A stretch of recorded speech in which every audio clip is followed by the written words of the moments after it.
Devenir maître de stage en médecine générale, une décision qui a du bon.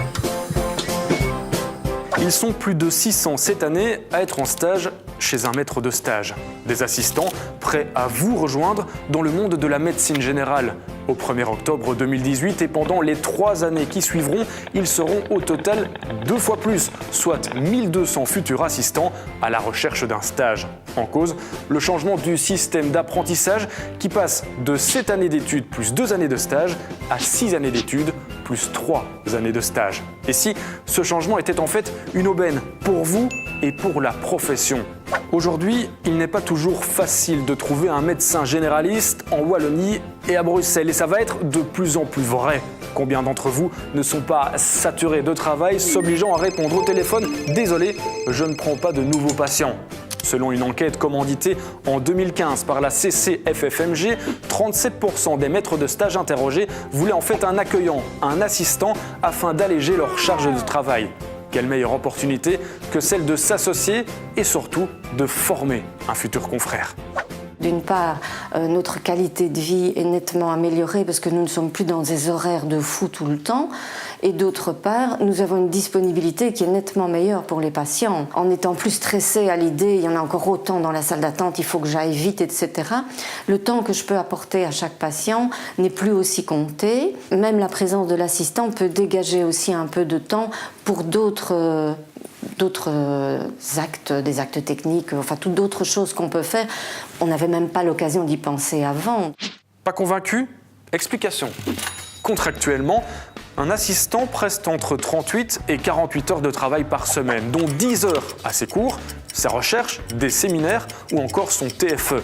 Il aura aussi l'obligation de prester un minimum de 120 heures par an de garde population. Cet assistant aura bien sûr droit à 20 jours de congé par an, mais au total, cela fait beaucoup d'heures à consacrer dans votre cabinet à votre patientèle. C'est quelque chose qui n'est pas facile en fait à mettre en place au début. Nous, on a mis un mot introductif dans notre salle d'attente pour quelque part expliquer aux patients. On a besoin de médecins généralistes, on a besoin de bien former les jeunes médecins qui arrivent. Et donc, vous aussi, vous pouvez participer à ça en acceptant de voir le médecin assistant. Et donc, j'essaie d'impliquer le patient dans la démarche positive, de dire c'est chouette de prendre une assistante, elles sont jeunes, elles ont des autres idées. Et puis, j'essaie de rassurer le patient en lui disant mais surtout ne vous tracassez pas, si le contact se passe pas bien, vous pouvez toujours revenir vers moi, c'est quelqu'un qui est là en formation pour apprendre, donc forcément il peut commettre des erreurs, être peut-être maladroit dans sa manière de communiquer. Venez m'en parler, moi j'en parlerai à l'assistant, il est là vraiment pour apprendre. Et bien évidemment, je rassure le patient sur le fait que si je repasse après, il aura une consultation gratuite qui ne paiera pas et que donc, et que si ça se passe mal, je suis là, que je peux même intervenir dans une consultation, dans une visite à domicile, elle peut m'appeler, je suis dans la région, je viens et on gère ça ensemble, on est dans de l'apprentissage. Et si votre rôle à vous consistait aussi à transmettre un métier? Toujours selon cette enquête, en 2015 auprès des maîtres de stage, ils étaient 53% à vouloir transmettre leurs expériences, leurs connaissances. Alors pourquoi ne pas en profiter pour y ajouter vos valeurs, votre passion et ainsi accompagner un futur coéquipier?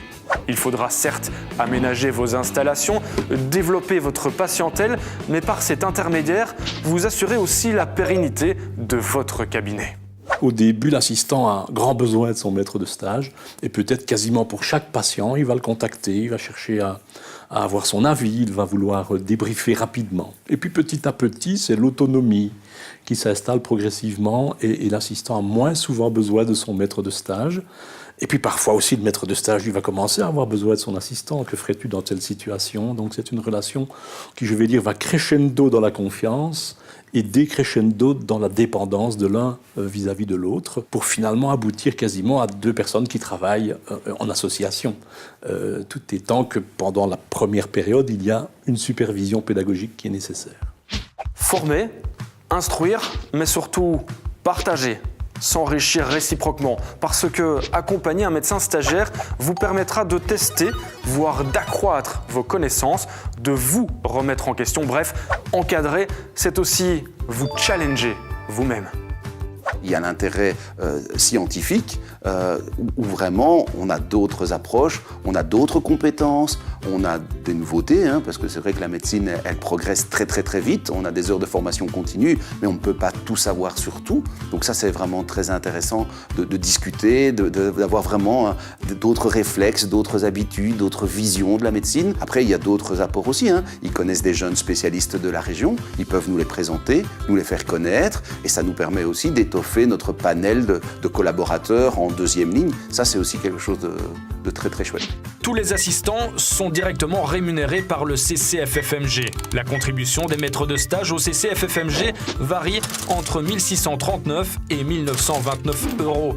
Cette contribution équivaut donc à plus ou moins 90 € par jour, une somme très largement remboursée.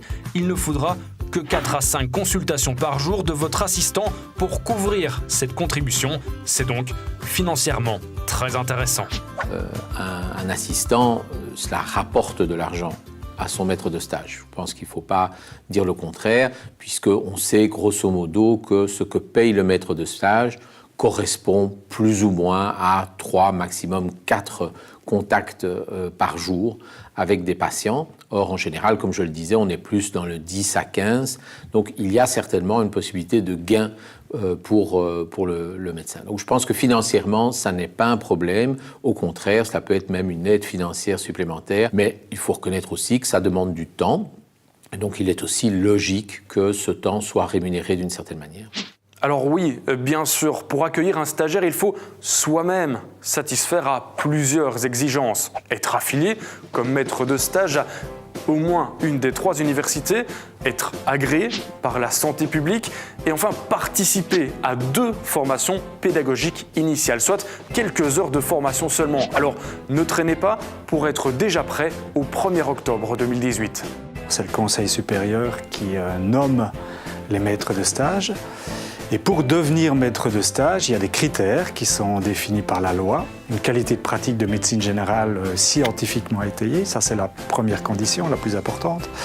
La deuxième condition, c'est d'avoir une certaine pratique déjà, et donc on demande de pratiquer la médecine depuis 7 ans. Et alors la troisième chose principale, c'est d'avoir suivi une formation pédagogique initiale qui est donnée par les universités respectives et qui consiste en 8 heures de formation. Et voilà, ils peuvent s'adresser ici, c'est nous qui organisons, ils peuvent s'adresser dans les départements de chaque université pour savoir quand a lieu cette formation. Bref, vous l'aurez compris, devenir maître de stage pourrait vous apporter quelques satisfactions, qu'elles soient humaines ou matérielles, elles seront sans aucun doute les bienvenues. Alors n'hésitez plus, vous aussi, franchissez le pas.